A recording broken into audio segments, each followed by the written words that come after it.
हम लोग मार्किंग कर रहे हैं। मार्किंग करने का अपना पर्पस ये है कि अपने को इंसिजन कहाँ पे डालना है वो डिसाइड होता है, और ब्रेस्ट का इम्प्लांट किस एरिया तक जाना चाहिए वो अपन डिसाइड कर रहे हैं, क्योंकि जब आप लेटोगे तो कंप्लीटली फ्लैट हो जाएगा, कुछ समझ में नहीं आएगा। ठीक है, तो हम लोग सबसे पहले एक मिड लाइन ड्रॉ करेंगे, ये फिर ब्रेस्ट का मेरिडियन, निप्पल एरियोला कहां पर है अपना। आपको ये शुरू से साइज कम रहा होगा, जैसे आपका अभी एज 29 है, जब आप 18-19 की थी तब भी आपका रिलेटिवली साइज कम ही था। ओके, अब आप इधर देखो, ये जो पॉइंट ये अपने मिड लाइन ड्रॉ करी है, ये अपना इंसिजन की साइड रहेगी, यहां से यहां तक हम लोग इंसिजन लगाएंगे। ठीक है, इधर का बताइए। ठीक है, अब इसमें क्या होता है, अलग अलग साइज के इम्प्लांट आते हैं, अपने को पेशेंट की क्या डिजायर है, उसकी बॉडी का क्या साइज है चेस्ट का, और ब्रेस्ट का क्या साइज है, उसके हिसाब से डिसाइड होता है। तो हर किसी का उद्देश्य क्या रहता है कि एक प्रॉपर क्लीवेज बने।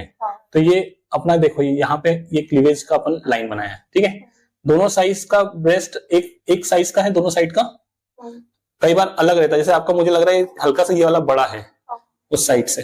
ठीक है, तो वो हम लोग एडजस्ट कर लेंगे, मतलब इम्प्लांट को इस तरह से डालते हैं कि अल्टीमेटली एक जैसा हो जाए। ठीक है, तो इसमें हम लोग जो यूज करेंगे आपके केस में मोस्टली हम लोग 325-350 सीसी का इम्प्लांट यूज करने वाले हैं। ठीक है, जो इम्प्लांट रहेगा उसके यहाँ पे एक छोटा सा कट लगेगा जो शुरू में दिखता है, 3-4 महीने बाद वो नहीं के बराबर दिखेगा, मतलब इनविजिबल टाइप का होगा।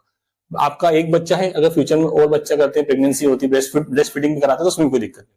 ठीक है, और कुछ बोलना चाहते हो, पूछना चाहते हो तो आप था कि भाई कैंसर इशू कोई नहीं होगा। सुनो, इसमें कोई कैंसर का इशू नहीं है, लाइफ टाइम के लिए रहेगा। हम लोग जो कर रहे हैं ब्रेस्ट टिश्यू और मसल्स के बीच में डालने वाले हैं। ठीक है, इसमें कई बार लिखा रहता है कि 10 इयर्स का लाइफ है, लेकिन प्रैक्टिकली ऐसा नहीं होता। हमने आज तक किसी का इम्प्लांट नहीं निकाला किसी और डॉक्टर का करा हुआ, या हमने खुद ने 10-12 साल पहले करा हो, क्योंकि वो हमेशा के लिए रहता है, मतलब उसमें कोई दिक्कत होती ही नहीं है, मतलब वो उसमें लिखा रहता है भले से फ्यूचर तक मतलब रह सकता है। हाँ, हमेशा कोई नहीं निकालने की जरूरत नहीं, क्यों बदलना है उसको, कोई दिक्कत हो तो बदले ना, मतलब कोई कारण ही नहीं होता है।